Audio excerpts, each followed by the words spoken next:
திரவிய சுத்தி, விக்கிரக சுத்தி, மந்திர சுத்தி, பூத சுத்தி, அத்தனை சுத்திகளையும் செய்து சுத்தப்படுத்துகிற பெருமையை செய்வது அந்த பஞ்சகவி அபிஷேகம். பஞ்சகவி அபிஷேகத்தின் பர்க்கியம் மர்க்கியம் ஆதிமனியம் திரிசூலுக்கு கொடுக்கப்பட்டு தொடர்ந்து அங்கே தைலாப்பியங்கம், முக்கியமாக முதலிலே தைலாப்பியங்கம் எண்ணெய், சந்தனாதி எண்ணெய்கள் அங்கே அபிஷேகம் பண்ணப்படுகிறது. உடலுக்கு ஆரோக்கியத்தையும் உடலுக்கு மகிழ்ச்சியையும் ஒப்பு நோய்களை தணிக்கின்ற சிறப்பும் நோயற்ற வாழ்வும் இந்த தைலாப்பியங்கம் என்று சொல்லப்படுகிற எண்ணெய் ஷாப்பிலே இருக்கிறது.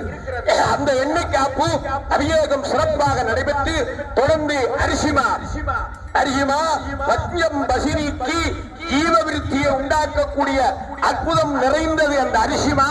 அந்த அரிசிமாவாலே அபிஷேகம் நடைபெறுகிற ஒரு மகோன்னதம் நாங்கள் இந்த வேளையிலே பார்த்துக் கொண்டிருக்கிறோம். அப்படி அபிஷேகமாகிற தீர்த்தம் எல்லாம் வங்கக்கடலுக்குள்ளே மெல்ல மெல்லமாக கலந்து கொண்டிருக்கிறது. இந்த சமுத்திரத்துக்குள்ளே எத்தனையோ திரவியம் இருக்கிறது. ஸ்ரீமன் நாராயணனுடைய கையிலே இருக்கின்ற முத்துமாரியினுடைய சகோதரமாக விளங்குகிற நாராயண பெருமாளுடைய திருக்கையிலே இருக்கிற பாஞ்சஜன்யம் இந்த கடலுக்குள்ளே வாசம் செய்கிறது. எத்தனையோ விதமான வலம்புரி சங்குகள் இந்த கடலுக்கே வாஜம் பண்ணுகிறது. எத்தனையோ வகையான இடம்புரி சங்குகள் இந்த கடலுக்கே வாஜம் பண்ணுகிறது. முத்துக்கள் இங்கே வாஜம் பண்ணுகிறது. இன்னும் பவளமலை, இன்னும் எத்தனையோ மூலிகைகள், இன்னும் எத்தனையோ கடல்படு திரவியங்கள் எல்லாம், நாங்கள் எண்ணி பார்க்க முடியாத திரவியங்கள் எல்லாம் இந்த வங்கக்கடலுக்குள்ளே வாசம் பண்ணுகிறது.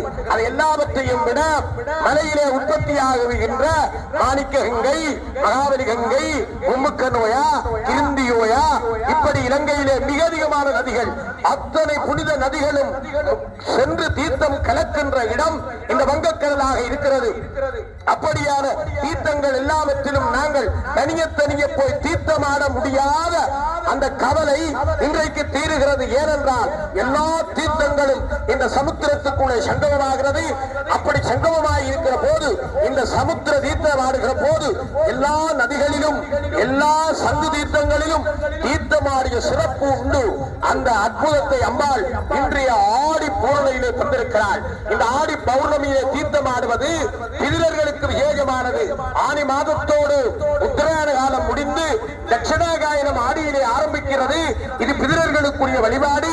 இந்த ஆடி பூரணையிலே இந்த வங்கக்கடலில் தீர்த்தமாடுவதனூடாக அம்பாளுடைய அருள், தெய்வங்களுடைய அருள் இவைகள் மட்டும் பெற்றுக் கொள்வது மட்டுமல்ல, பிதிரர்களுடைய தோஷங்கள், பிதிர் தோஷங்கள் நீங்கி பிதிரர்களுக்கு புண்ணியமும் பிதிரர்களுடைய ஆசீர்வாதமும் இவைகள் எல்லாம் ஒரு சேர கிடைத்து எங்கள் சந்ததி வாழுவதற்காக அங்கே சேக்கரார் சுவாமிகள் பெரிய புராணத்திலே சொன்னது போல வேதனரை நலைத்தோங்க மிகுதெய்வ துறை விளங்க பூதபரம்பரை பொழிய புனிதவாய் மலர்ந்தழுத சீத வள வயற்புகளில் திருஞான சம்பந்தர் பாத மலர் தலை கொண்டு திருத்தொண்டு பெறவுமாம் என்று சொன்னது போல எங்கள் நல்ல சைவ பரம்பரை தலைத்தோங்க இன்றைய இந்த தீர்த்த உற்சவம் அனுக்கிரகம் முடிகிற மகோன்னதத்தை நாங்கள் பார்க்கிறோம்.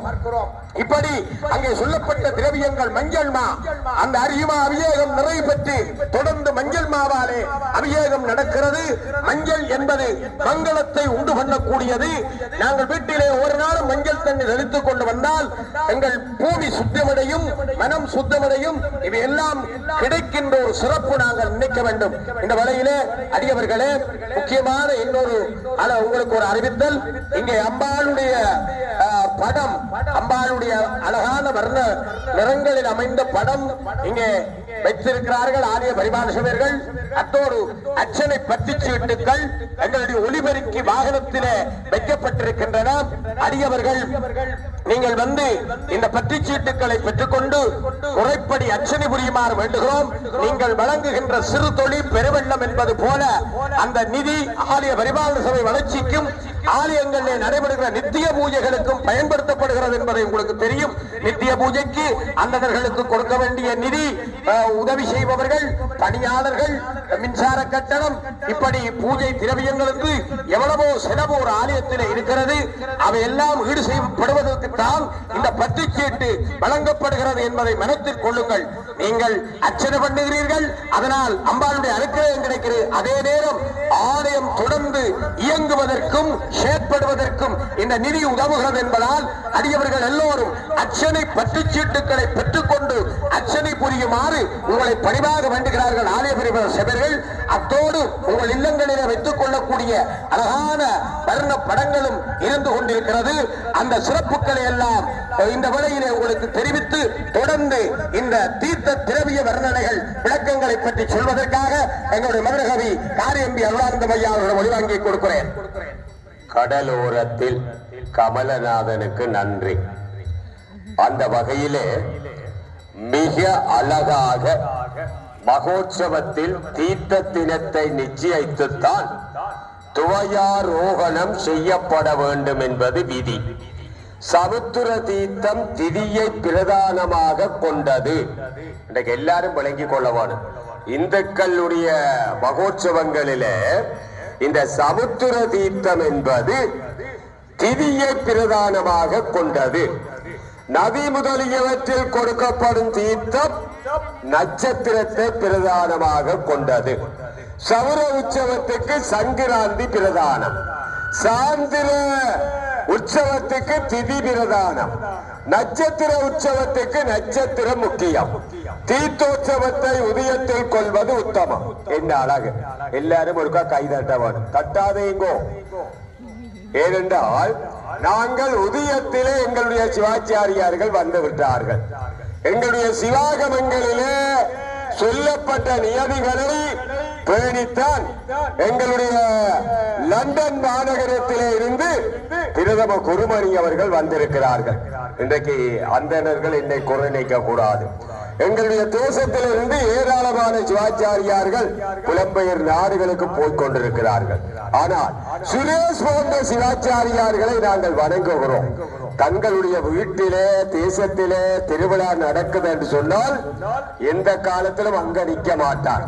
அவர் இங்க வந்து விடுவார். ஆகவே இந்த உதயத்திலே கொள்வது உத்தமம், மத்தியானத்தில் கொள்வது மத்தியமம், அதற்கு மேற்பட்ட காலங்களில் கொள்வது அதமம். பூர்வானத்தில் உதயாதி 3 நாளிகை உத்தமம், 3 நாளிகைக்கு மேல் 7 நாளிகை வரையும் கொள்வது மத்தியமம், அதன் மேல் 10 நாளிகை வரை கொள்வது அதமமாகும். 6 குளம் சமுத்திரம் முதலிய இடங்களுக்கு பரமசிவன் திருவிழா கொண்டு எழுந்தள்ளுவது ஆன்மாக்களுக்கு அருள் செய்யும் குறிப்பாகும். சிவபெருமானது திருவருட்சக்தி நீர் வடிவாய் அமைந்து தன்னை அடைந்து தரிசித்து நீராடும் அடியவர்களது பிறவையாகிய வெப்பத்தை நீக்கி தன்னிடத்தில் அமிழ்ந்த செய்து தத்துவதீரராய் விளக்கும் சிவத்துடன் கூறும்.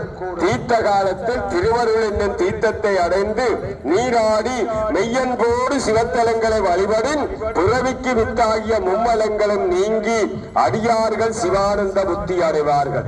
இன்றைக்கு எல்லாருக்கும் சிவானந்த புத்தி அப்படியே கிடைக்க போகிறது. ஆகவே அந்த வகையிலேதான் அருளை காட்டுகின்ற தீர்த்தோற்சவம் வங்கக்கடலிலே ஆரம்பமாகிறது. என்ன அற்புதமப்பா!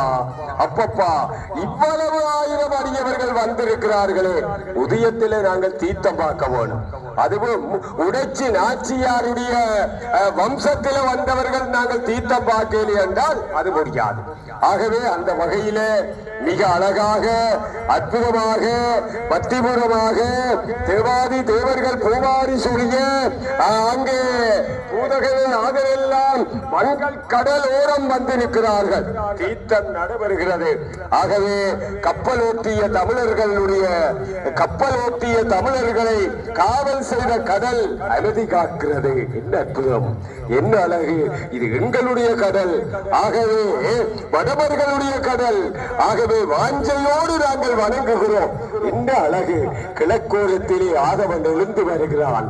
தன்னுடைய பல்லாயிரக்கணக்கான கரங்களை விரித்து அவன் காவல் செய்ய வருகிறான். ஆடி பௌர்ணமி அல்லவா! அற்புதம், ஆனந்தம்! அப்பப்பா, அழகான தீர்த்தம். உடைச்சி நாச்சியார் பூசித்த வேவிலந்தரை பதியால் தீர்த்தமாடுகிறாள். உடைச்சி நாச்சியார் பூசித்த வேவிலந்தை பதியால் தீர்த்தமாடுகிறாள்.